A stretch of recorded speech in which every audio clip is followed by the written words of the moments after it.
Tonight, stats are being nerfed all over the PTR. WoW nostalgia returns in just over a week.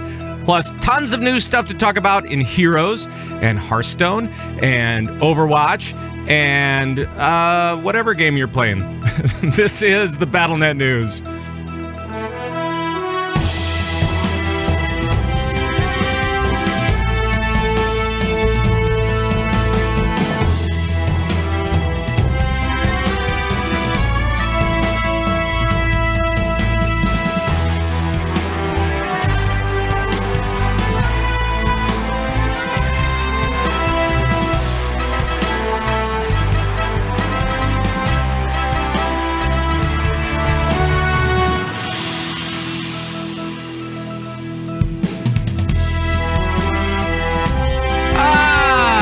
So lovely to be back here in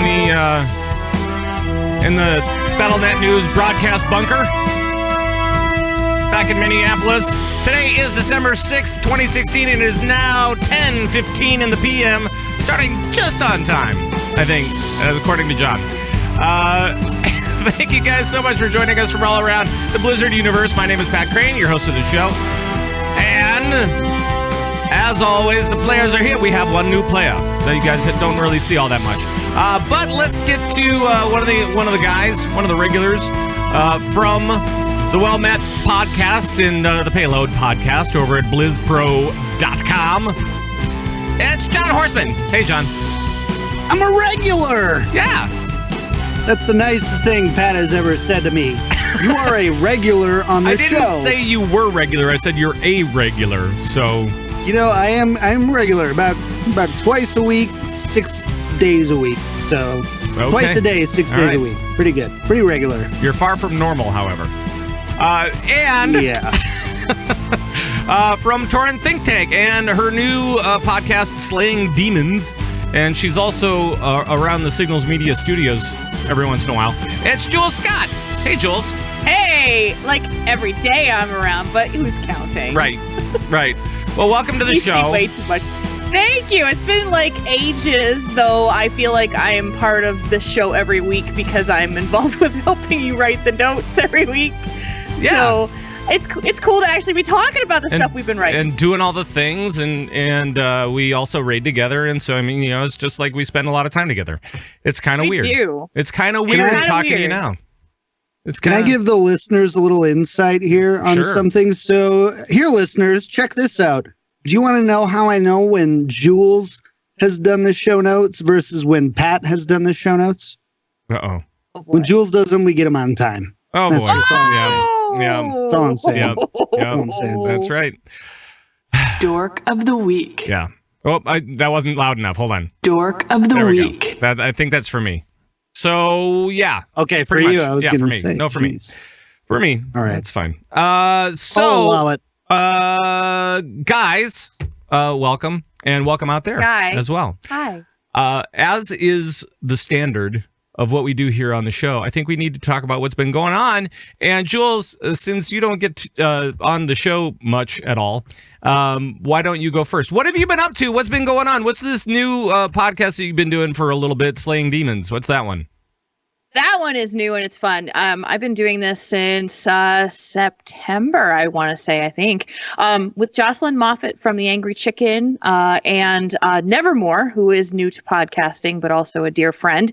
We decided we were going to do a show about our own personal demons and talking about the things that we are struggling with as women, as people, as gamers, and helping each other, and as in turn kind of helping our audience as well. It's been a really cool way of connecting with people, and it's like my therapy session as well. Like I get to get online and expose my very deep dark secret. I don't know. It's just like look out! Deep dark secrets abound. Deep dark secrets, like, you know. But it's actually been super therapeutic and awesome. And so we do that every Tuesday. I just did that before the show, actually. Right. So I'm all warmed up for Convert to Raid. Cool. Very, very cool. So welcome. And what have you been... Now, the raid team, just so that everybody's up to date, we only raid 3 hours and we're very casual, and we have some very casual folks on the team, and we finally did a thing, didn't we? We did. We were like, how many times we were like, we don't have enough people to raid, or we're just like, we got stuff going on, but we got everybody together, and we cleared Emerald Nightmare this week. And for that, we get this. I think it doesn't matter. Doesn't matter how long it took us. I don't care. I'm gonna celebrate that because we made it, and it wasn't necessarily the easiest.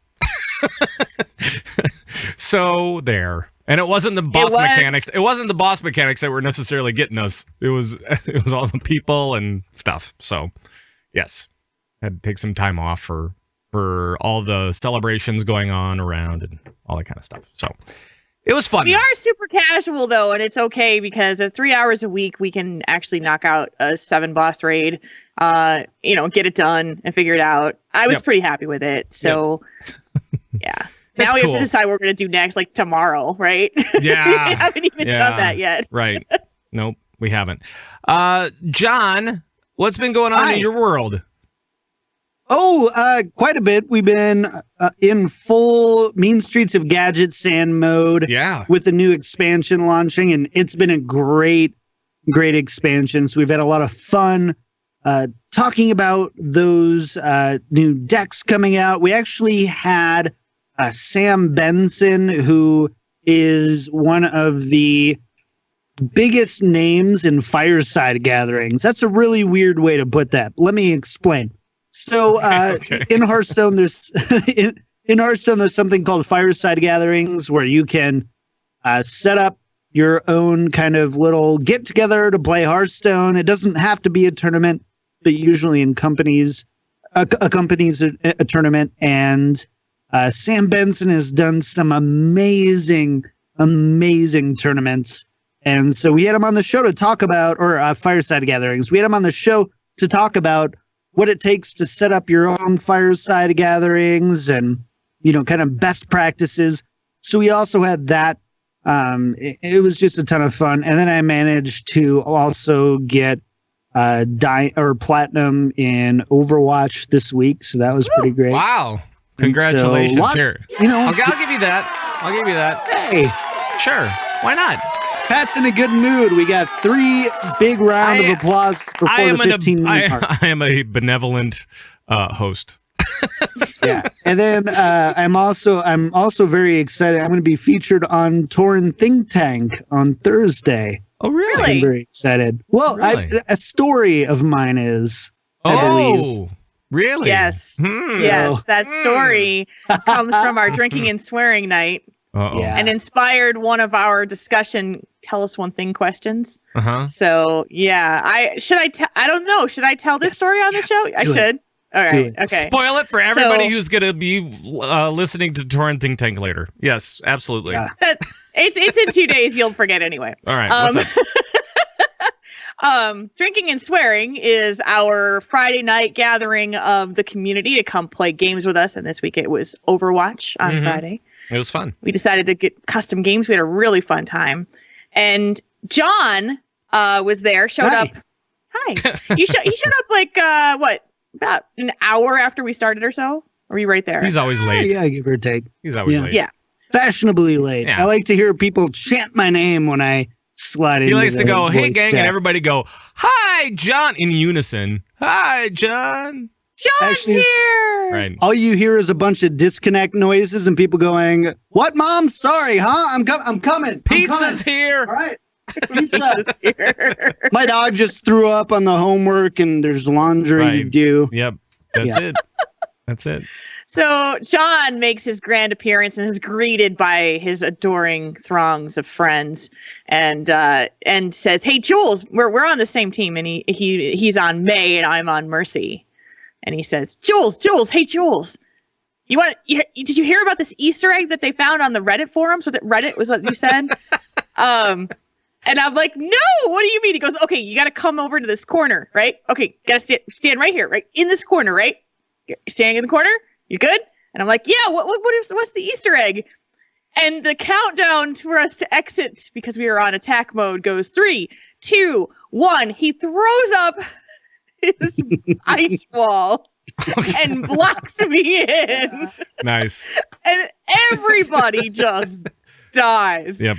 And I'm like, oh, really? You didn't do? And everyone, you got trolled. And so I totally got trolled by John. And then he tried to do it again and again, and I almost fell for it. You know what? It happens with John. He has been known to troll every once in a while. Yes. Actually, every drinking and swearing he does. That's for sure. The joy of everybody saying to me, "Hey, Jules, you hear about this Easter egg?" was probably the highlight of John's weekend. Everybody who plays Overwatch, remember that. And then in a couple of weeks, because you got to let it wait a week, and then you say something about that, and then, Yep. You got to be creative with ways to wall your friends into corners. It's not so simple anymore. Nope. Unless you're Jules Scott, in which case the old tricks, they were great. Got to take advantage of that. Right. Dear confidant and gullible as hell. Yep. There it is. So, John, has it just been mainly Hearthstone this week? Is that it? In the days when my brain is working, yes. In the evenings, I've been playing Overwatch with some friends. And then in the middle times, I've been trying to make sure that I'm getting world quests done, world bosses. Right. I'm not a heroic raider this week. No. So, that's all right. Don't worry about it. There are 2 world bosses up, just so that some people know. There are two world bosses up right now, and they said that there are 2 world bosses in Suramar specifically that are not on the regular timer, so those just pop up every once in a while, and that's what happened this week. So, by the way, location is important here. It's in that giant spider crater. Yeah, go down into it. Don't try to go around it. Don't go over it. You're going to end up like on a cliff and be like, where am I? I'm with my group, but they're all beneath me. Mm-hmm. You have to go into the crater, go to the west. Go to the left. And then And then you take, I believe, any stairway one way or another, and you can see a corridor. Yep. You're welcome. Yep. That's right. That's right. Making people better.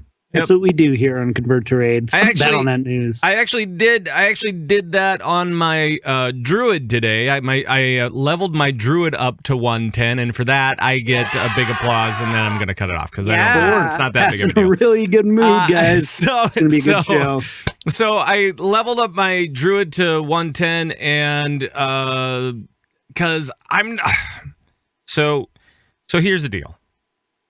I've been playing Shaman. What's the deal, Pat? I've been playing Shaman because I like Shaman. I like all the different specs of Shaman. Shakira. Yep. Shakira.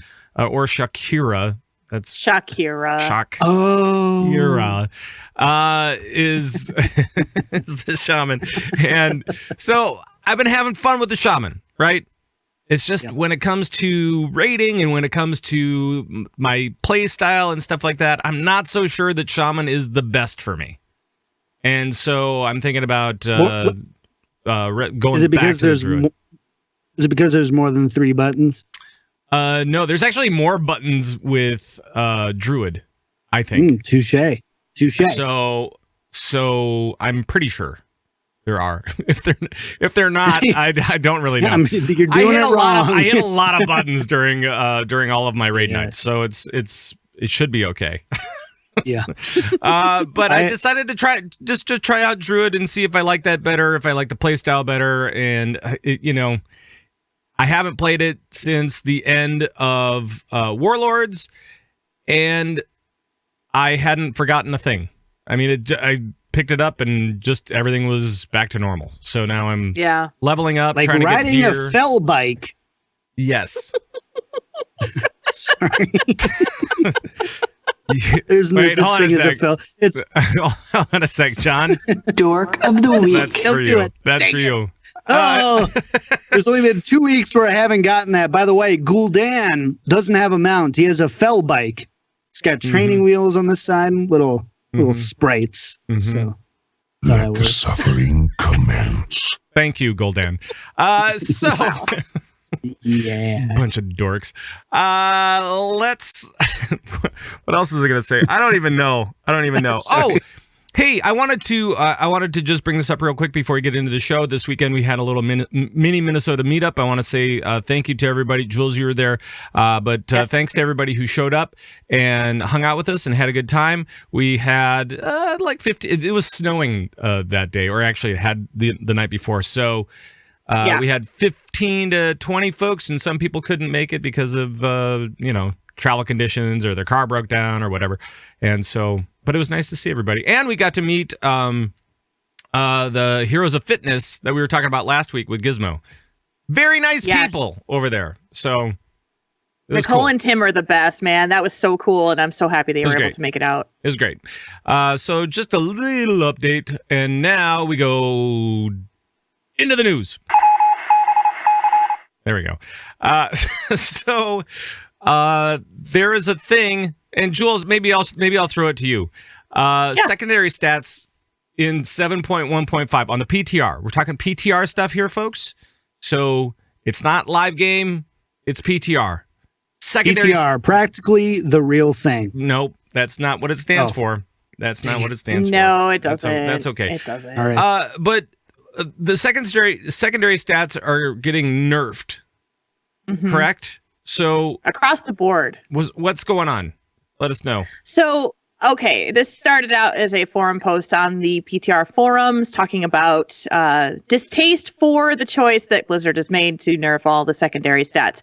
And community manager Lore did respond to the outrage, talking about they are trying to work on goals specifically to fix some of the issues that are out there with secondary stats. And the first one was to really increase the importance of item level as a guideline for updating items, because I know I have this problem too. When you are looking at an eye level item that may be 3 or 4 eye levels above where you are, maybe you're going into something that's a Titan Forged item, but the secondary stats are so much better on the one you've got that item level is not dictating your choice here, and they want that to happen more.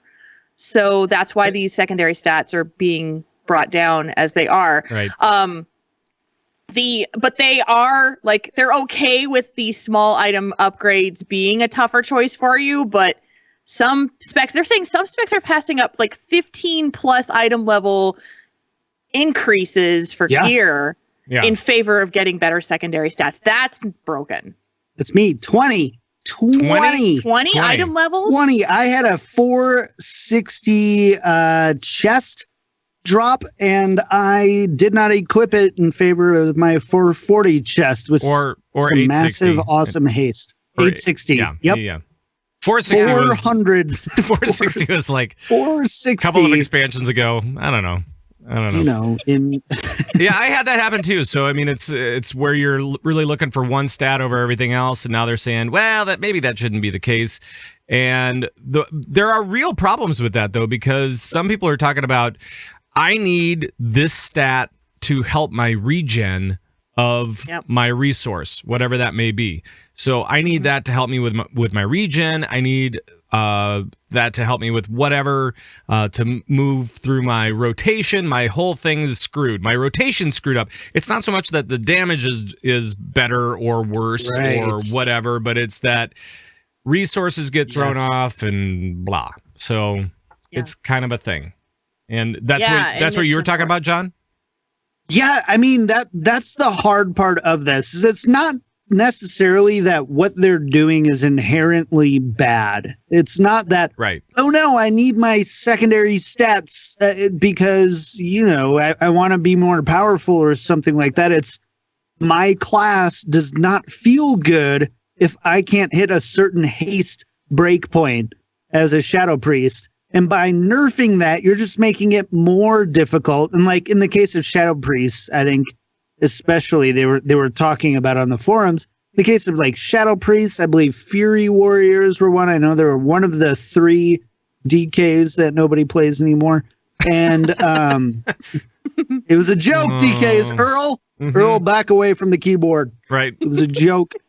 Anyways, it's for Shadow Priest, you need to get to 30% haste, because once you do that, the way your dots line up and your cooldowns line up are very smooth. And so it's a lot easier to manage. And as a Shadow Priest, especially, you're in a multi-target dot class a lot of the time. Yep. Yeah. If all by reducing secondary stats, they're right. I choose the higher eye level, thing now, but I'm still doing less damage because I'm not able to fit the amount of spells in the most optimized amount of time. Right. And in the end, like the community, what I saw, and I read through all 28 pages of that thread, by the way. So since 4:30, since 4:30, that's a big deal. That's dedication. Wow. Anyways, and the general consensus of great, what are you doing to address how my class feels? And if you read the last paragraph of what Lore says, I want to pull it up because I don't want to put words in his mouth. As you might expect, these changes will affect some classes more strongly than others. More overall character power will come from your primary stats than it did before. So all your abilities will hit harder, even if they crit less or happen to lesser frequency. We'll make adjustments as necessary on a spec-by-spec basis. And later on, he clarifies, that's what we mean by fixing the feel. So Blizzard is going to address the feel. It's not just about the numbers. The feels is important. That's good. Got to have the feels, but it's a genuine concern. Gotta have the feels. Mm-hmm.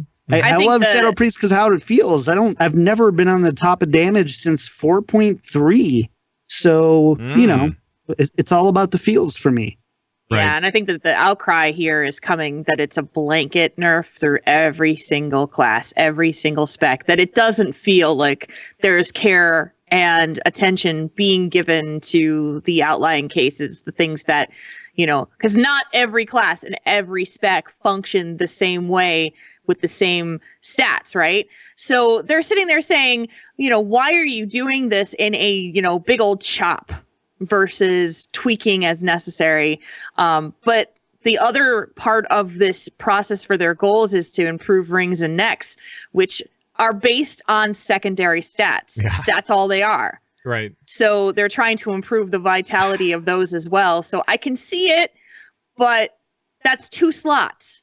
Yep. So I'm still on the fence with this decision as well. It seems rather hasty. Well, you do play a resto druid. 30%. You do play a resto druid, so haste is everything. Right? So, yeah. And so people are kind of confused by all of this stuff, and that kind of makes sense, and we're all trying to figure it out, and I think even Blizz is trying to figure it out, but they're saying that we'll get there, and I'm saying, well, if you don't, there's going to be more forum posts, and this time they'll be all caps and in red. I don't know. It's How gonna, do you it's gonna make be it bad. in red? You can do that? Yeah, you can. You just gotta hack into the system. Type in /red. Right. Nope. Don't do that. No, do it. No. Do it so we know how many people listen to the show when they yell. Right. But John, it doesn't matter anyway for Shadow Priests because they're totally changing everything about them, right? And the Shadow Priest forum, well, actually, it was the PTR forum, was going crazy about Shadow Priest nerfs and all this kind of stuff. So you don't have to worry about secondary stats anymore because the class is just being blown up. Yeah, Shadow Priests are like, guys, shut up. We got bigger things to worry about right now, is basically what it was with these changes. So, long story short, Shadow Priests have a really cool talent called Surrender to Madness. Surrender to Madness. Yeah.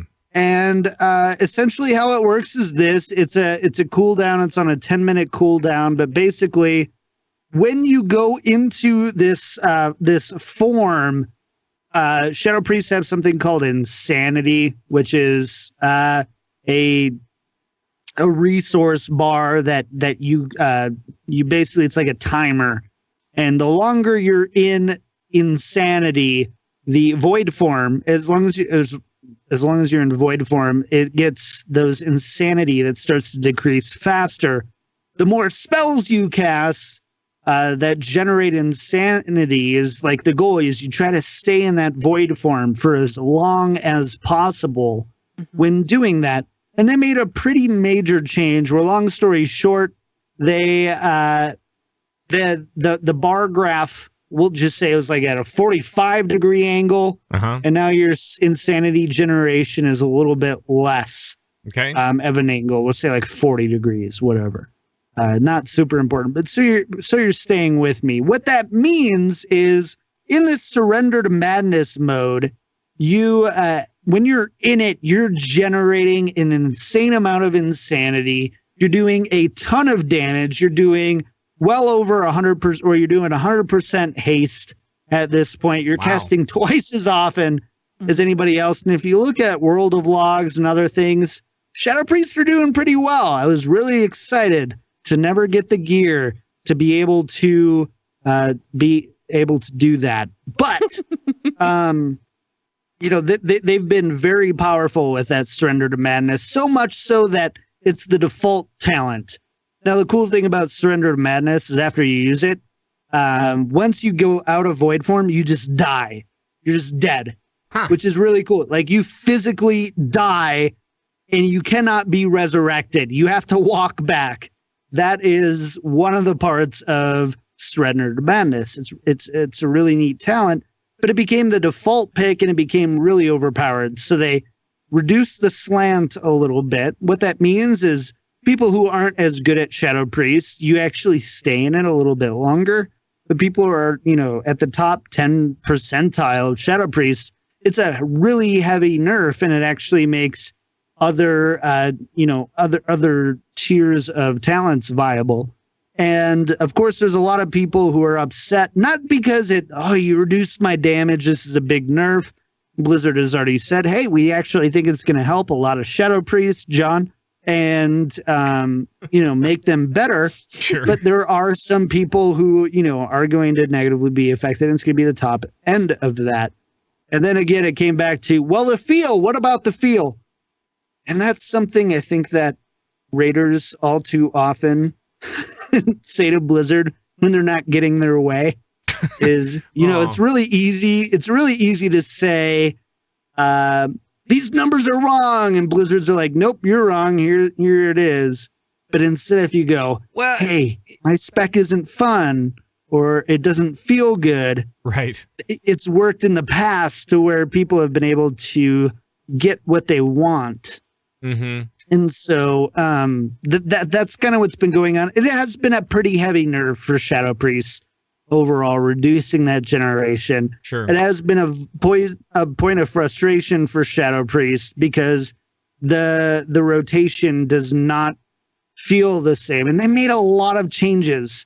I only spent about an hour on the PTR, so I would be lying to be like, I'm Darius. I know everything about Priest, and I'm not that guy.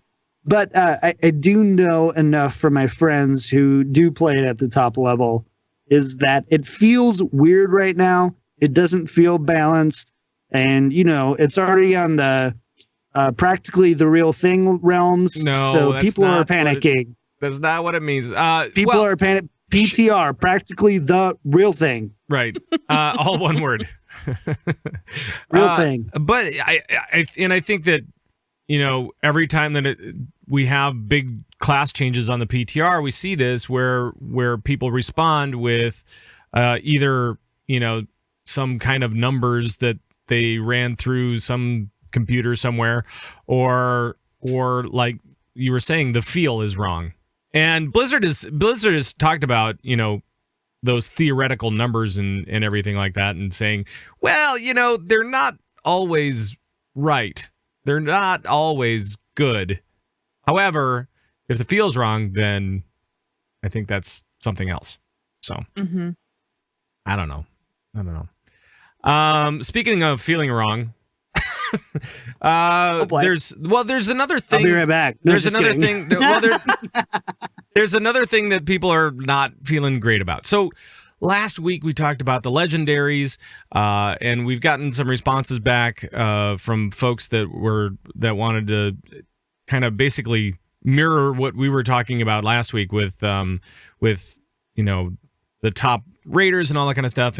But last week we were talking about the 4 legendary soft cap that was there for a little bit, and now it's gone. And so people aren't complaining about that anymore. Nope, but they're still finding ways to kind of talk about legendaries. And the way that they're doing it is with, you took off the soft cap, but I'm still not getting the legendary that I want. And it's kind of a problem because there are some legendaries that are super powerful or are an increase to player power. And then there are some legendaries that are super specific, right? Yep. Mm-hmm. And now we're seeing an imbalance of all of that stuff. So I don't know. Where do you guys weigh in on this? Who wants to take it first? Jules, you want to take it first? Yeah, this one is hard for me because when you're reliant upon total RNG and how much you play the game, and we know that the game has put in place things to help you if you play more and you do the world quest and you do your emissary chests and you do that, your chances are increasing. But it's all random, and it's not random when people are going out there and saying, I want to raid and I want to be the best at my class and I want to be topping the meters and I want to get, ranked on the Warcraft logs and all of those things. Well, is it about wanting to? I mean, everybody wants to top the meters, obviously, but it's not so much about that, and it's about hey, Johnny got his. Well, not Johnny, maybe Steve. Let's do Steve. I was gonna say thanks a lot, Pat. That was Steve a real got his jerk move. huge DPS legendary thing, and I'm stuck with either no legendary, which people still don't have a legendary out there, or they're stuck with one that is like not awesome for them. It's not optimized. And so it's because there's such a level gap in eye level between these items that are causing that disparity. Mm-hmm. And there's nothing you can do about it. You can't go out and play, you can keep playing and you can keep going, and they've released some of the restrictions for you to get better, but it still doesn't guarantee that you're going to get the one that you want. Right. And that's the unfair thing. I mean, did you hear that Shark who got his legendary? Oh yeah, Shark got his legendary. Hey buddy, congratulations. There we go. Actually, no, I should 5. Number 5. I should play that. But yeah, you should. No, it's fine. But hey, congratulations, Shark. You can't complain about that on the show anymore. So, way to go. Yeah, way to go. Way to go. Everybody wins on that one. Yes. Right. What was the first thing that he said after he got it? And it's the one I can use. Because it's not about just getting it. Right. It's now about the one that actually helps me be a better raider or a better, better geared for whatever it is I'm trying to do. Right. And so, is the answer to say that should there be as many options for legendaries for a class or not? Mm-hmm. Right. And it's like, it's kind of like, should there be, if you're offering legendaries, should they involve player power as much as we've seen some of these, or should they be more, across the board, a little bit more friendly? I don't know. John, what do you think of it? Let's have you weigh in on this one, buddy. What are your thoughts on legendaries? Legendaries. All right. So hunker down, chat, sit down, and get a story for you. I got to start a fire. I got to go sit by it, get some marshmallows. Yep. That's right. Marshmallows. I'm going to make some s'mores, not to be confused with snores, Pat. Watching you. Right. So when you look back to the first time that Blizzard really kind of started changing and tweaking legendaries, it was Mist of Pandaria, right? We had the legendary cloak Yes. I believe is what we had. It was the People's Legendary. That's what I called it. Yeah, everybody got one. Mm-hmm. Mm-hmm. And it did not feel very legendary at all. Mm-hmm. So people were, naturally they're like, oh, this was cool. This was a great way to progress and have a nice item that boosts my stats. But everybody has one. And that's not legendary. That's not legendary. That's like when you go to Walmart, you pick the Charmin toilet paper off the shelf. You're not legendary. Everybody's got Charmin. Jules has Charmin. Pat has Charmin. No, Everyone has Charmin. I'm not sure which one really we use. nice. It might be a different brand, but yep. You have the really nice toilet paper. It's the toilet paper of winner. Right. Charmin is the toilet paper of winners. And emperors. Yes, I get it. Yep. That doesn't make it legendary. So then we had the legendary ring quest where you were awarded based on the content that you were consuming and the amount of time that you were playing, and the people who played the most and consumed the most content had the best ring. And, that was a step in the right direction. And then what they said is, you know what? There's something magical about legendaries being legendary. And that comes with, number one, awesome stats. Sure. Something that's cool and exciting that no other item in the game can do. There's the randomness factor, the fact that you can't necessarily control when or if you get one, short of just playing the game. It's not something where you have to grind out boars in Elwyn Forest just so that you can get some stupid legendary cloak. No, it's not about that. It's about consuming the content that you want to and that Blizzard wants you. Let's be honest, there is some content that the Blizzard and World of Warcraft team would rather you consume. Current content, the content that they're working hard on, and so there's that aspect of it. But the downside is, with this newest iteration, is that you can't control the one you get. Meaning that as a Shadow Priest, I might pull out one that makes my dispersion better. Woo! Yay! Thanks for the item level bump, Blizz. And that's it. Right. And that's all it becomes. Well, and there was you're not secondary stats and other stats and stuff. Right, so, right. I mean, the item level, especially nice the 7.1.5, it's the most important thing is that bump in stats, and then all of a sudden that becomes less important. It means that a lot of people are, fortunate or less fortunate. Someone like myself or Pat or Shark, where we might only see 2 or 3 legendaries this entire expansion, could really lose out on the coin flip on, are we going to get ones that we have, that we can use? But it also, the people who do get the ones they want, man, that's like the bonus. You're super excited. So I think the natural ways to fix that are make it a token. Oh, you found a legendary token. Go to somebody and pick out the legendary you want. We're back to square one, right? Yeah, kind of. That's no different than picking, getting your cloak. Well, what I found interesting or funny, kind of not funny in a way, was that they said, let's make legendaries legendary again. And then they said, okay, here's 3 dozen. Go get them. And I went, how can you have 3 dozen legendaries, or however many there are? There are a bunch, and make them feel legendary. But what they did do was they made the artifact weapon, and that is almost like your legendary in a lot of ways. Basically, your legendary. That's the people's legendary thing. That is the people's legendary. You're right, there. And but that's the thing. Did you notice too that the mentality of the player right now is that I haven't gotten my legendary yet. As in, it belongs to me. I'm supposed to have it.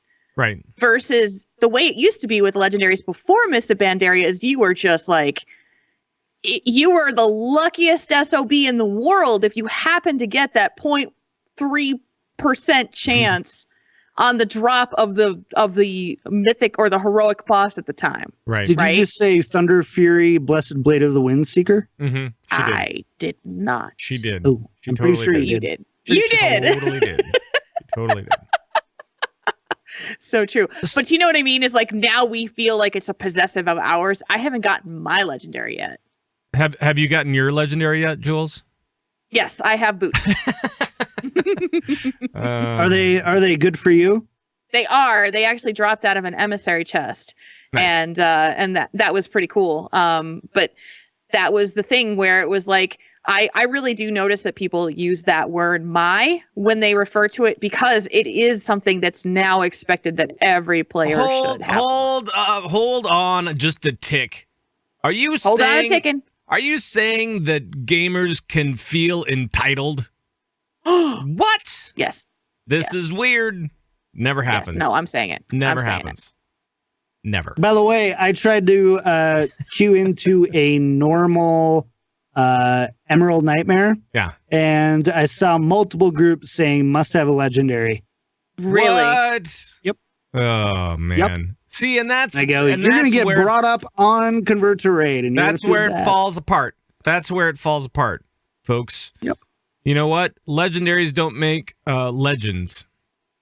I'll say it that way. Can you Is Can that you nice? just imagine for a moment being in like this medieval world and you're wanting to go on a quest and you've been working out really hard, shooting that bow at the target really hard, and you've done everything you can to be the best archer in the world, and you go up to around. you go up to this guy named Cat Prane. Cat Prane is the master of this quest. Yep. And I'm like, hey, I'm a really good archer. I'm ready to go. I want to go with you on this quest. Mm-hmm. Just be like, oh, you know, those boots.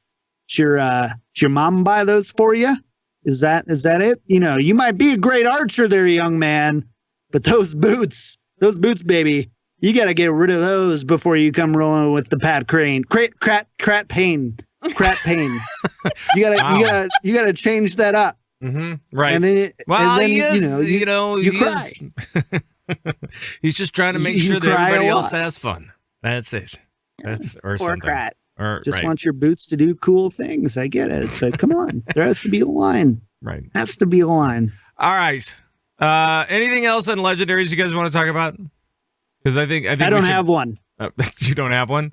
I don't have mine. You don't have yours. Right. I don't have mine. I don't have mine. I want mine. Well, if you want to go back to the way that it was in Vanilla WoW, we got news for you. We got some news. There was a little trailer. It was very dramatic, but Nostalrius, what I deemed as nostalgious before the show. Yeah. They I got you, chat. I don't even have a boot button. I just have this one. Dork of the week. I'm already dork of the week. I can do this. The only one I have. So Nostalrius is coming back, and they're gonna make their WoW vanilla servers available starting December 17th. So I don't know how to respond to that. Even though they were told that they cannot do this by Blizzard lawyers. Right. So yes, they have made it public, and they have made a video, and they have said we are coming back. And I don't know. This takes kind of balls to do this. Like they know. It does. They met with Blizzard. They went there to talk with Blizzard extensively about this, and they know this is not what Blizzard has wanted them to do. Their lawyers have ceased and desisted them, but they're going to go back in there. Ceased and desisted. Ceased and desisted. It's an actual like action verb right there. Mr. Grebner in the chat room asked, how is Blizzard responding? And the answer is they have not. There has been no word from Blizzard headquarters at all about this. They are in the process of responding.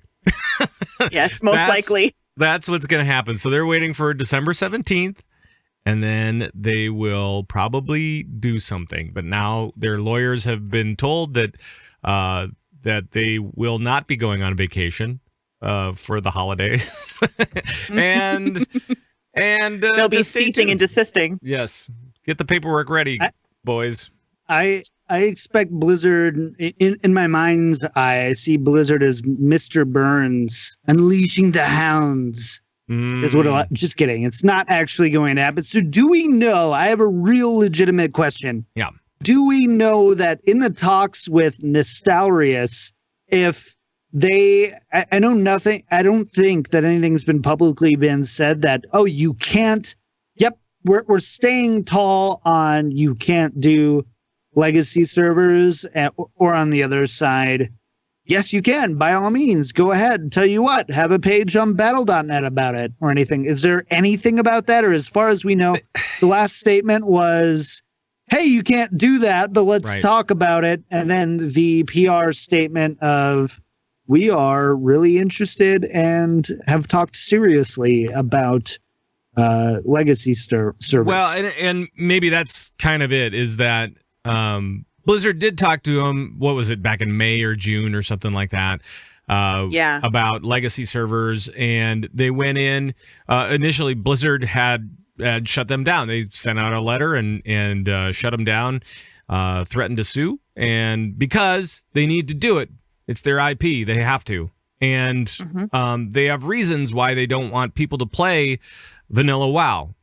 And it's not because it takes away from regular WoW. It's just that it's their game, and they want to be able to manage it. They want to be able to promote it. They want to be able to take responsibility for it. And if somebody else is displaying their game on some random server somewhere in the internet, they can change it, and then it's no longer WoW. I mean, then it's no longer their version of WoW, even an old version of WoW. So having somebody else control that is not in Blizzard's best interest at all. No, and for the record, the last acknowledgement that Blizzard has made publicly was before BlizzCon to state that there was not going to be an announcement about legacy servers at BlizzCon. Right. And that was the last time they have said anything related to this publicly. Right. And I think that probably the Nostalrius folks said, oh, so you're not going to take us seriously, and we're just going to go do our own thing because you guys don't want this. We only want this. It's a hard line I think, for the Nostalrius folks, at least for those guys that were running it. And so they said, all right, we're just going to do it, and come get us, I guess. But I have a counter idea. That's my understanding of it. I personally think that they talked about it and they came to something. I don't think that Nostalrius would be so bold. I don't think it would be so immature, honestly, to be invited, talk to Blizzard about it, them leave that conversation with, no, don't do it. We're not okay with it. We can't come to terms. Sorry. Enjoy Legion. I don't think that they would walk away from that conversation and you go, you know what? Yeah, we're going to do it, because they took it down the first time, right? Like that all stopped. Right. They were after they were apprehended by Blizzard. I don't know if that's the right word, but bear with me. And said, hey, you have to stop. They stopped. The servers went down. Right. If that was just going to be a repeat again, I would either say they've come to terms and say, all right, do it. Go ahead. Have fun. Or the people running Nostalrius are just, that makes no sense. You're going to get shut down in no time and be done. I want them to say it was stupid, but risky is a better term for sure. Like you shouldn't do that. Blizzard's a big company and they love their games. They love their fans. But if there's one thing that is super important when you are a company like Blizzard, is your IP. Look at Heroes of the Storm. Look at World of Warcraft. Look at how many other MMOs there are out there that try to mimic what World of Warcraft has. And honestly, a lot of them have done a great job with systems and art and all that stuff. But what they haven't gotten down, and the really important thing, is that story, that feel. And that's what Blizzard, I think, is trying to protect Yeah. Really stoutly. And if we do see Nostalrius come live, I have to believe it's with Blizzard's blessing. I think that's I disagree with you. I think that has to be the only logical reason. Otherwise, the people running Nostalrius are insane. I disagree with you. I think that they're forcing Blizzard's hand to do this to get a response out of them because they're not getting a response. Well, and it's not necessarily about whether or not those servers go live. It's about staying relevant in the conversation, right? So that could be another play as well. So then they go and then they bring their servers on, they get another cease and desist, and they said, oh, well, Blizzard isn't letting us do our thing again. How dare they? I mean, it could be something like that where they're trying to do this political move, and try to sway the people one way or the other, and I don't know for sure, but I don't think that Blizzard would let somebody else handle their IP, even if there were some kinds of consideration. I just don't think that they would do it. I don't think that Blizzard is that dumb to do that, because I think that as soon as you do that, you're kind of opening up the door to all sorts of problems. So Yeah, no, I'm agreeing with Pat on this one. I think it's they were pretty brazen in the first place to make this outside of Blizzard's realm. They went and met, didn't get the answers that they wanted or the faster response that they were wishing for, didn't get a response at BlizzCon. So now they're going to say, F it, we're just going to go and we're going to make them talk. Right. And make them explain our plans. And Wickedella in chat said it's quite possible that they're doing it just to see what will happen. And Califin said they were running them illegally before. Why does it surprise anyone they do it again? It's like, exactly. I mean, so I don't know. I don't like that. I don't like either of those things. It sucks. Because number one, that's a lot of time, money, effort, and manpower for something that got shut down right away. Yeah. I'm not saying that they didn't do it. I'm just saying if they did do that, wow, you wasted so much time and money and manpower to do that. And the same thing, they were running them illegally before. Why does it surprise anyone that they do it again? Because at the time, they felt that they were just doing their own little thing in their own little world, and it took a Blizzard lawsuit and a cease and desist before they stopped. They knew what they were doing, but they were under the radar before. They were under the radar before. Yeah, I mean, it's the same way when you run a proxy when you're torrenting movies. Like, it's you know what you can get away with, but once you get that letter in your Comcast email saying, "Hey, buddy, stop," you're like, "All right, I'm done. I'm good. I'm good." Yeah, I think it's different. It's a weird deal, and we'll see what ends up happening later this month, I guess. And I'm really passionate about this. I just found out just now. Apparently, I'm very passionate about these legacy servers. I have no interest in playing. You found out yourself. You're like, no, it's more about protecting the IP and about being and stealing stuff too. I just cannot fathom the move that they would do that without Blizzard. Like it's just. My mind is in a way where I cannot compute that level of decision making. Yeah, I think it just could be a power play, and I guess we'll see what ends up happening. But they are trying to stay relevant in the conversation. I mean, they went and made this long-ish trailer talking about how people were weeping and blah blah blah. It was really, really dramatic. They can't silence our legacy. Good luck to those guys. We'll see you in the trial of the century later on next year. Okay, moving on. I just want to tell you guys quick about something that's happening tomorrow. Ian Hazzikostas, game director for WoW. He, and I'm guessing it's lore, will be doing another Q&A tomorrow. 10 a.m. PST or PDT. No, it's PST. It is PST now. I can't keep it straight. It's just Pacific. So 10 a.m. Pacific, Ian Hazzikostas takes to the stream again, and he'll be answering your questions, and you can submit them on the forums, right? Right. So right.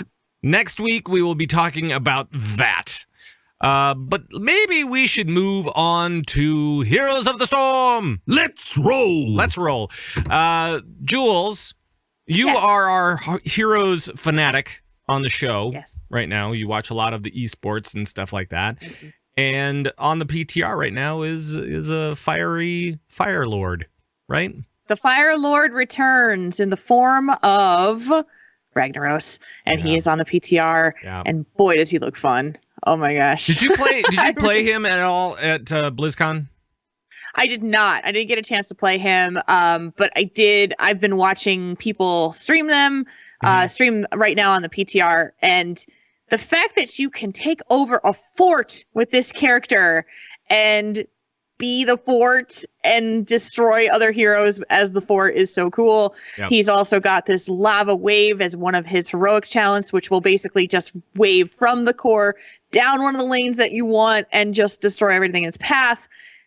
This character looks badass, and I'm so excited to play him. Like, I can't wait. It really does. I mean, all the things that we saw from BlizzCon made it look fantastic, and I talked to a lot of people that were playing Ragnaros. I didn't get a chance to myself, but a lot of people were playing Ragnaros at BlizzCon, and they said just ton of fun. Ton of fun. So it'll be good. It'll be good. Everything. Yep. Also on the PTR, there is a revised version of the Haunted Mines map. Some changes have been made to the mines to make it more friendly. And it is on the PTR right now. I've seen it in play. They have changed and enhanced it, but kept the same feel. So it's still fighting over getting the mine phase to get the skulls and get into play for the golems, but the golems are spawning differently. There's more entrances into the map now. The positioning of the boss inside the mine phase is different. It feels and looks a little bit better. So I haven't heard a whole lot of response though from players of whether they like it or not, because Haunted Mines was really hated. Well, by a lot of players. Wasn't that, I mean, really, because there were only 2 entrances, and so it was a total play. As soon as you started making a move, they could maybe cut you off or whatever, and you die in there, and that was no good. That didn't feel cool. So there was no way to escape necessarily. Yes. So it was extremely extremely snowballing map too. Like, you could literally take a map within 11 minutes if you were the dominant team. Sure. So very, very snowbally. So how many entrances are there in this new map?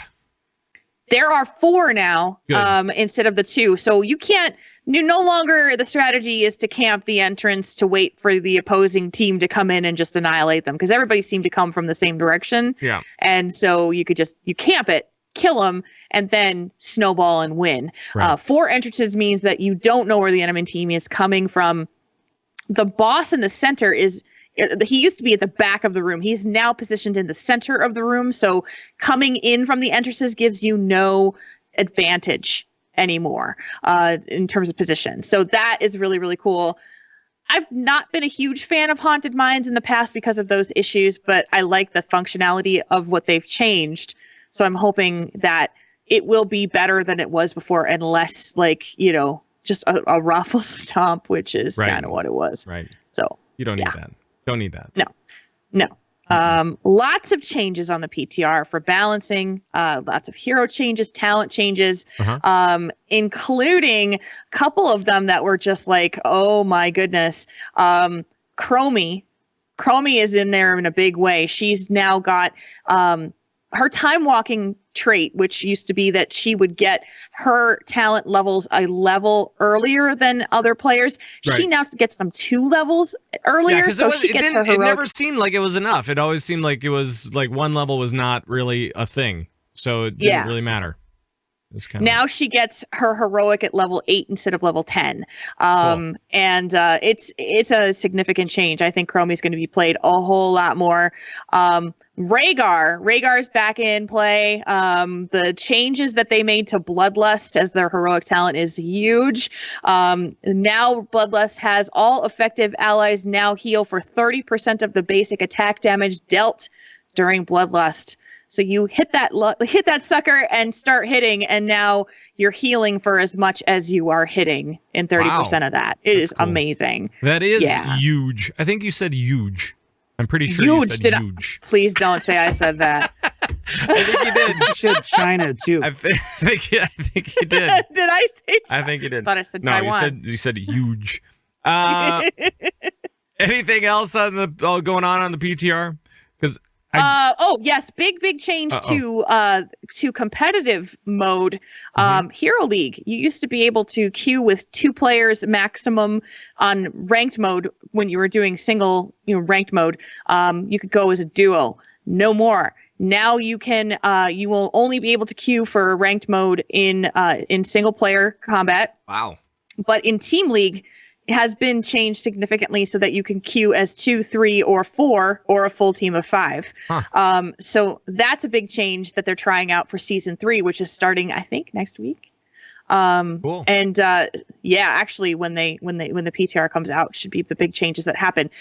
I'm pretty stoked to try this out because Team League now gives viability to Team League versus. I would never play it because I would need a group of 5, and I really didn't want to find a group of 5 people to queue with to play. Okay. So that's another big change. Cool. Yeah. Now, John. Yep. You were talking at the top of the show about how much you were playing Hearthstone. Yep. So why don't we talk about Hearthstone? Well met. Yes. And Hearthstone means Streets of Gadgetzan was released on Thursday. I opened up 46 packs after it was with 30 with gold and then 16 on the adventure thing where you're just kind of getting them as rewards. And I got one legendary. Yeah! Nope. That's not it. You want me to hit the boo button? I can hit the boo button. Where is my legendary, John? Where's my other legendary? Where's my legendary that's going to do the thing that I really wanted to? Here's the thing. Is if you opened up more legendaries, it wouldn't have been the one you wanted. But you actually, what's funny is it was the one that I wanted. It was the Murloc one. That's the one that I wanted. And so now I'm playing Paladin Murloc decks. The Mercadin was it deck. The Patches one?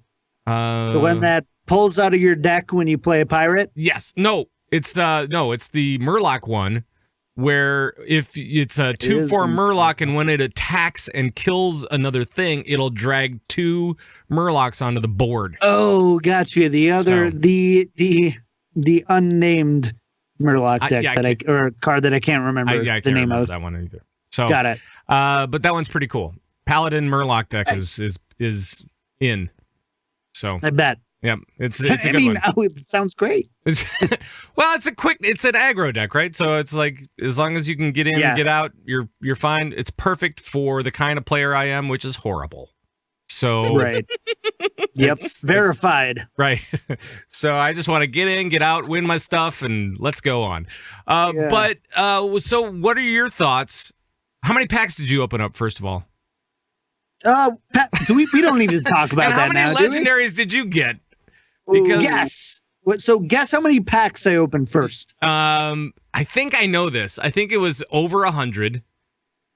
And I think it was about 120. Is that right? Up.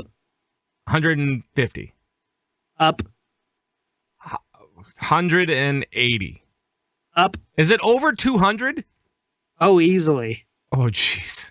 We're gonna be here all night, people. How many decks? 263. Holy 263 buckets of something.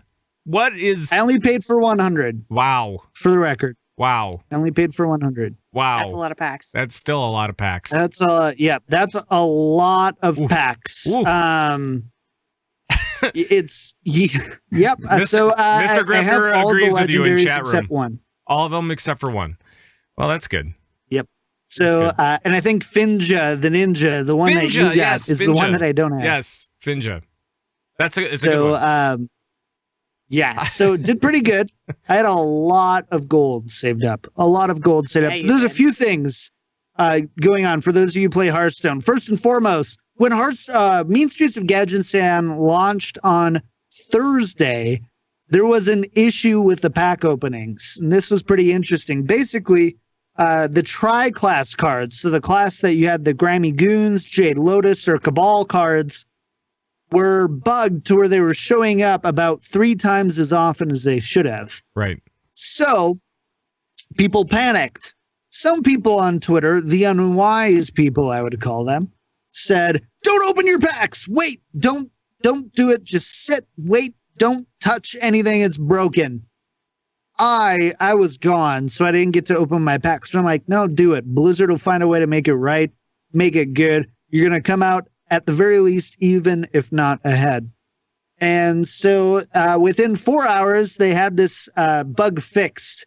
And what they did is they rewarded players who opened up packs during that time. They rewarded them with 33% of the packs back. So if you opened up 120 packs, you got 40 packs back to open up again. And people were really happy about that solution. From everything that I've seen, I haven't seen anyone say, oh, that was an awful, or Blizzard's just trying to nickel and dime me for the free packs that they just gave me.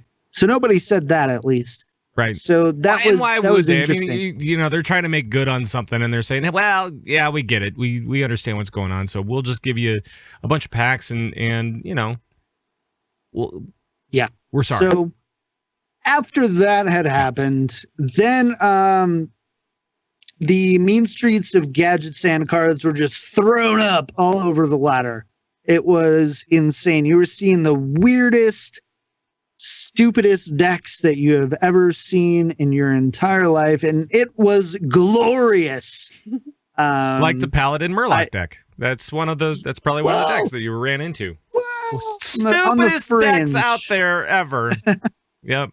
But, I mean, there is. So, I mean, we've seen Aggro Pirate Warrior, which has kind of seen itself from time to time, but because of Finja's pirate brother, Patches, it is, I think that's his name. I feel like I'm getting his name wrong. But anyways, it's the 1/1 pirate with charge and gets pulled out of your deck whenever you play a pirate. With that, these aggro decks have started to come up. So we saw Pirate Aggro. We had this really cool Grimy Goons hand buffing Paladin, where Paladin got a lot of cool cards that give the cards in your hand, the minions in your hand, +1/+1. Don Honcho, the Grimy Goons head, is a 5/6 for 7 mana that gives a random minion in your hand +5/+5. Right. So there's some really cool cards that people were playing with, and my personal favorite, Jade Golem Druid, which if you've been following Hearthstone, there's a mechanic called Jade Golem. And every time you summon a Jade Golem, it grows by +1/+1. So the first time you played a Jade Golem, it's +1/+1. Your opponent kills it. You play another Jade Golem card. It's now +2/+2. And it keeps going up and up and up and up until you're throwing down 7 7s, 8 8s, and 9 9s. And it just feels amazing. And it's one of the strongest decks that we've seen so far. So I could say we've seen new pirate stuff from like 3 or 4 different classes that are playing really competitive versions of pirates. We've seen at least 3 classes. I'm thinking of Druid, Shaman, and Rogue that are playing some pretty competitive Jade Golem decks. And then we're also seeing the people who hate fun playing like old mid-range and aggro Shaman, just trying to go back to the old steady. The old steady. And then the people who don't even Shaman. recognize the people who don't even recognize fun as an activity playing Reno decks. And so bad. Yeah. The Reno decks are all over the place. So I was actually playing a mid-range Shaman when I wasn't doing the Paladin one, because I'm like, well, I didn't build the decks. I was just like, I'll just use this from last month. It's fine. And the amount of Reno decks out there were incredible the first couple of days. It's like every time I got them down, I'm using this Murloc deck and get them down to 1, Reno comes out, back up to full. But you know what? It was nice because in 2 turns I would have them because the Murlocs just overwhelm. That's what they do. That's what they do best. So it was fine. It was fine. As John grimaces. He doesn't. It's hurting him. He doesn't like. Nope. He doesn't want to talk to me about Murloc decks. Yeah. I've walked off 3 other shows in the past. I'll walk off this one. I tell you. I think I think the last 3, right? So yeah, maybe. I mean, it's kind of like your thing now. It's my thing. It's like that. Are you just gonna bail out? Right. It's just. So you didn't just say, "Are you gonna bail out?" You just walked out of the room. Right. So question to you is Mean Streets of Gadget Zan good stuff? Amazing stuff. Okay. Amazing stuff. Maybe the best, most impactful expansion we've seen so far. I like it. I like it too. I was digging the cards. Things. Yeah. The big things when you look at least when on Well Met, when we're looking at the success of an expansion, a lot of people gauge it on are new cards being played, which is definitely something you want. You don't want to introduce 132 new cards and nobody play them. But are new decks being created? Are new answers being introduced? And we are seeing that. We saw some potions. The Priest and Warlock and Mage got some amazing cards that deal AoE damage. Our Mage has always done a decent job of that, but Priest and Warlock, Priest lost Light Bomb, not Balm. Lip balm. Or balm. It's Colorado, it's Drive. Yep. Light Balm. Lip balm. Yep. Yeah. Anyways. So, they saw some new... I think that's what I'm going to call it from now on. There. I think that's what I have to call it from now on. Light Balm. All right. Or Lip Balm. Either way. Lip Balm. There's a lot of new cards being introduced. There's lots of new answers being introduced, but most importantly, there's new decks being made. That's the good. Jade Golem Druid, you've got pirate decks, you've got these hand buffing paladins, you've got some burgly type rogues that are, kind of burgly. Burgly. The Hamburglar. Yep. Don't you remember, Pat? Oh, yeah. Yeah. You would. Yeah, he's old. He remembers. Of course I do. Yeah. I was the Hamburglar. So it's amazing. And another thing of note, this was like transpired this afternoon, but Ben Brode has been promoted to the lead game designer for Hearthstone. Right. And a big congrats to him. That's good. I can't really see it in anybody else's hands. Yeah, well, so I believe it was Eric Dodds, who's kind of the other guy, and it really felt like Ben Brode and Eric Dodds were, mom and dad of Hearthstone, and for whatever reason, I think as time went on, there was, Eric Dodds definitely stayed more in the background. Ben Brode was very much in the spotlight. Whenever he laughs, everybody knows it. He just tweeted out a bunch of pictures. He says, here's some stuff for you to Photoshop on. So if you see the latest feature image of Well Met, I Photoshopped his face on things. Nice. Which, Pat, you would be no stranger to. Right. And, it was very much that the community is kind of spoken, and they are definitely 100% behind Ben Brode. Yeah. I never got to meet Eric Dodds. I never got to interview him.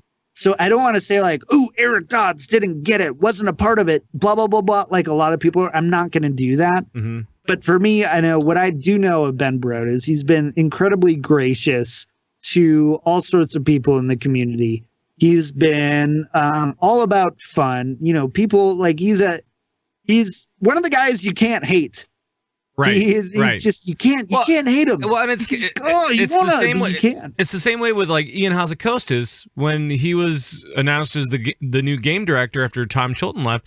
It was like, well, yeah, absolutely. You don't even think about it, right? I mean, you're just like, no, that's the guy. That is the guy. That's fine. Yeah, it feels like they're already home in that position. So let's just make it official.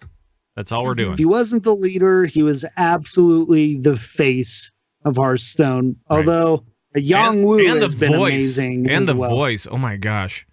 Ben Brode's voice is amazing. He's got that. Oh boy. He really does. So a big congrats to him as well. I think that the timing and everything kind of shows hopefully, I think it shows us some insight of what we can expect from Hearthstone going forward. So cool. I'm really excited. And, of course, I think it's really well earned for him. I don't know all the stuff of why things have changed. I'm just going to assume it's all good changes for everybody.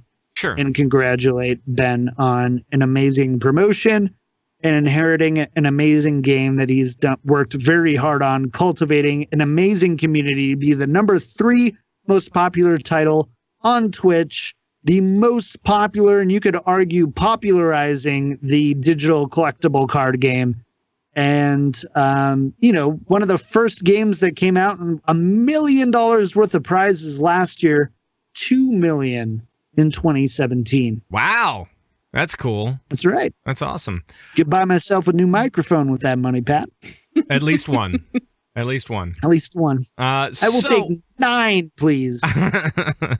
Well, let's not get ridiculous. But let's talk about, that's a good transition into the next thing, because the next thing, let's talk about another game that you are also interested, that we are always interested, that the 3 of us anyway, and especially for drinking and swearing. We play it all the time, and it has finally gotten its due, because Overwatch is the game of the year.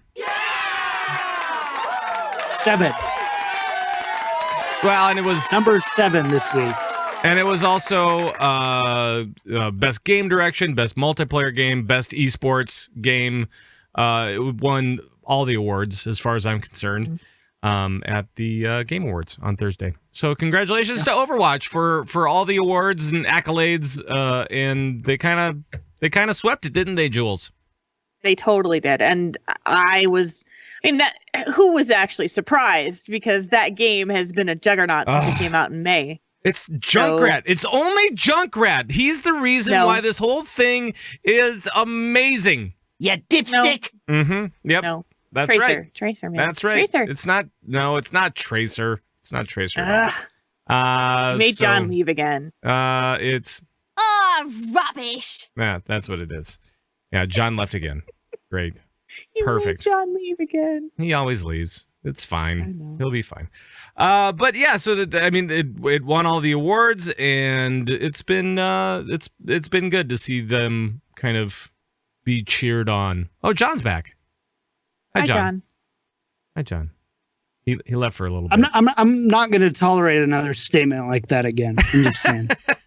I think that saying that it's all Junkrat is a personal statement, not necessarily a blanket statement. But I don't know. John, what do you think? Felt pretty woolly to me. Just kidding. Mm-hmm. It's amazing. I think it's very rare, right? So when we talk about the beginnings of Overwatch and where it came from, Overwatch is literally a phoenix story. You took the ashes of Titan and you have Overwatch. I patented that, by the way. Don't try to take it anywhere else. I called it. Overwatch is the phoenix of Titan. You're welcome. So it's very rare that a team that, creates this game. Number one, something to add, Overwatch is the first multiplayer only game ever to win Game of the Year. Wow. Is that true? Wow. That's crazy. That is true. According to Kevin Hovdestad, if he's wrong, then I don't even know what truth is anymore. So I'm going to say it as fact. Okay. But we will. There may be an exception somewhere for something at some time. Anyway, so that's a big deal. Number one, there's no story in the game. Of course, the shorts we love, the comics we love, the voice lines and everything else we adore. But that's a big thing. Number one, Game of the Year, no story or story outside of the game. And then you've got the multiplayer aspect. So obviously that had to be good. And it was good. It was very good. One of the key, I think, concerns is when Overwatch was announced as, along with Heroes of the Storm, this is going to be our esports offering from Blizzard, at least in the near term. People kind of went, What? I don't want to see Toy Story in first person. Like, I don't need Pixar art. That's not an e-sport. It's Call of Duty, blood and gore and heads falling off and zombies. And Blizzard's like, no, man, it's cool. Relax, Earl. Step away from the keyboard for a second. Yep. And they nailed it. Multiplayer, it is so much fun. I hate how much fun it is because I don't stream it. And I want to play it all the time. And I try to stream it when I can, but it's well, you're playing on your Xbox, right? So I have a capture card. I do it. And it's fine. And, I'm probably going to stream right after the show tonight and play some Overwatch. But right.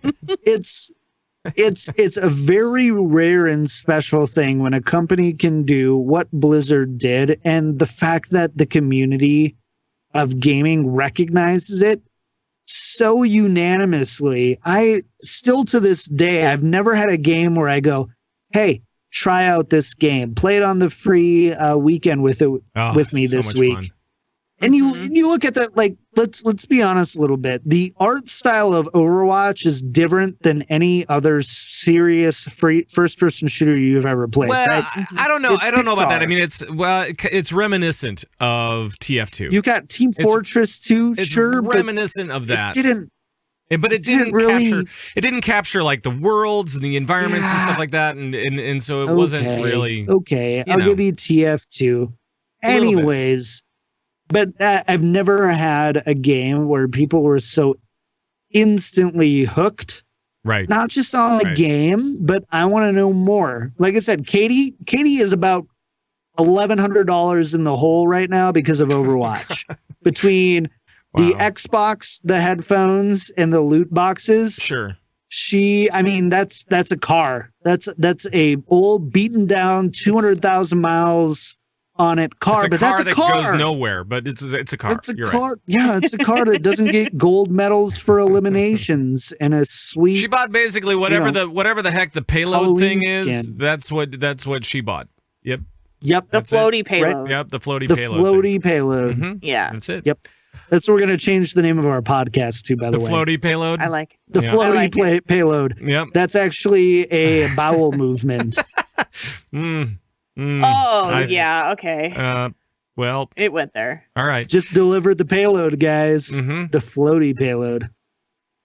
I don't think that's right. Marshmallows, I don't think marshmallows and s'mores. Yes. All right. Yes. Anyways, to the point, that's amazing. Yes. Sorry. It is amazing. And also, the Overwatch holiday event begins December 13th, right? So next week. Mm-hmm. Next week. We'll have more to talk about next week, John. As we maybe like December 13th ish. Yeah, right. Next week at this time, we on this show can say, yes, it's happening. And give you the scoop on it. So look for that. Right.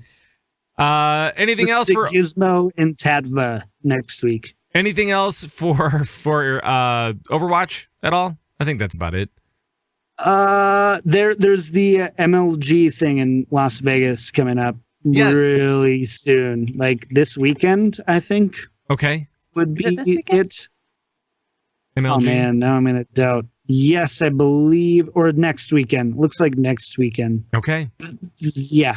Lots of Overwatch tournaments coming up. Pay attention. You're going to want to. And we had a massive 3-team trade between Misfits, Rogue, and Complexity Gaming that regionalized their teams quite a bit. And obviously, that's a huge nod to Overwatch League, which we're going to get in 2017, which is regionally based.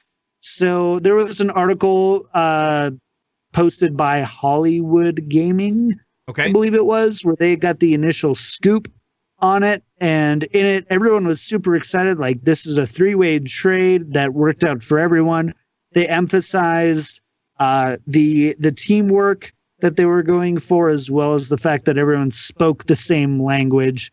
And that's obviously right in the wheelhouse for, and if you read between the lines, what I felt like it said is, we are ready to go for Overwatch League. I love that. I love that. I'm seriously psyched for Overwatch League. Seriously, I'm so excited for it. Oh, So excited. Oh, so good. Hey, as long as we're talking about esports, Jules, what's going on with Heroes of the Storm for esports stuff? We're almost there for HGC. The HGC League is almost filled. EU has completed its qualifiers. NA finishes their qualifiers this weekend. Last weekend's results had Grandmaster Jackets and No Tomorrow becoming part of the league. 2 more spots remain, and that will be on Saturday and Sunday this weekend for the last 2 spots. It is... It's really getting interesting because the teams that are qualifying are kind of hybrid Frankenstein teams of players that have been disbanded from other teams and creating their new teams to try to get into the league. Really hoping to see that this kind of settles all that stuff down. Yeah. Yep. All right. Anything else that I missed? Next week is MLG Vegas, by the way. So next weekend. Okay. Next weekend. And Mr. Grebner says in chat, Overwatch League in Minnesota, I want it so bad. And I'm like, yeah, I would totally go. Bring it. I would totally go to all the matches. That was a cat. All of those matches. Yeah, that was a cat in the background. It's a cat right there. That's what happens. You know what that means? Yes. It's time to play the music. So why don't we do that? And get the heck out of here. Oh, so guys, long show. Yeah, it's a little bit of a long show this week. We had a lot to talk about. I apologize. A lot of talking to do. But why don't we tell the people where they can find us and what you're up to this week? Jules, what are you up to this week? So you can find me on Tauren Think Tank, which records on Thursday at 8 o'clock Central at twitch.tv/Tauren Think Tank. That is my main show, and you can, see me on the tweeters at Jules RPG, and probably doing some goofy stuff with Pat Crane. And I'll see you in the office tomorrow. Yes, you will. And John, you got anything coming up? You got anything good? You got anything awesome? The Payload podcast Thursday nights, 7 p.m. at Pacific Standard Time at twitch.tv/BlizzPro. Well Met podcast Sundays, 7 p.m. Pacific Time at twitch.tv/BlizzPro. I'm streaming the remaining 5 days of the week from 3 p.m. to 9 p.m. Mountain Time. Streaming all sorts of different things. I have a final tomorrow, so this week's a little wonky. A little wonky. Monday. A little wonky, but besides that, you can find everything at twitter.com/kicktripod, twitch.tv/kicktripod, or you know what? Make it easy. Kicktripod.com. I actually wrote 2 articles about Hearthstone this week. Oh, cool. And I actually got really great feedback on them. Not on the writing, but the idea that I was trying to communicate through the writing. Gotcha. Oh, hey, that reminds me. Somewhere. That reminds me. I am still writing a book that I talked about last week. I'm still doing the podcastlaunchpad.com thing.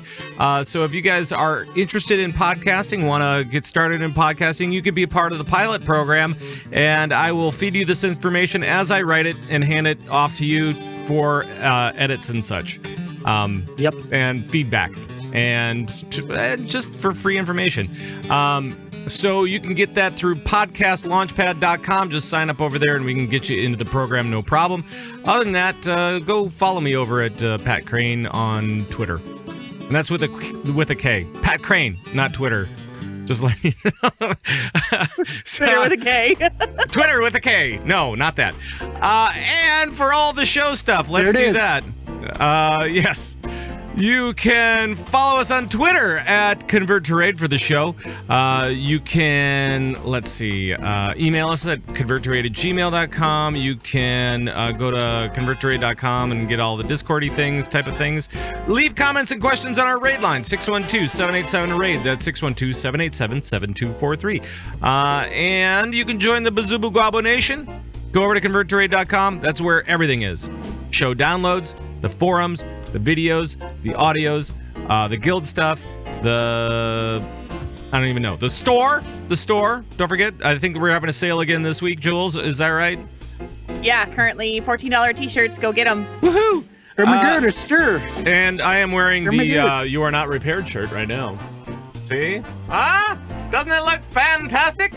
All right. Beautiful. Look at that. That's it. Look at that. We are also on the internet, iTunes, YouTube, all sorts of stuff, live streaming and more. Oh, hey, and in a couple of days, I'm going to have a cool interview with Sloot. I'm going to be talking to him. We'll throw that up onto the audio side of things as soon as we can. He's one of my favorite WoW streamers, by the way. He's great. He's so good. awesome. He bought me like 2 drinks at BlizzCon. He's such a nice guy. I think he was trying to get me That is a drunk. nice guy. I think he likes was trying to take advantage of me. We'll find out on Thursday. No offense, but no, I'm just kidding. Convert to Raid Presents is produced and distributed by Signals Media. Make sure to check out all of our friends at the Signals Media All-Star Network at signalsmedia.com, and that is going to be it for the show. Thank you two for being on the show. Thank you guys out there in Twitch land for being a part of the conversation, and thank you guys in your home, in your car, wherever you are. Thank you so much for being a part of this show. We always appreciate you being here.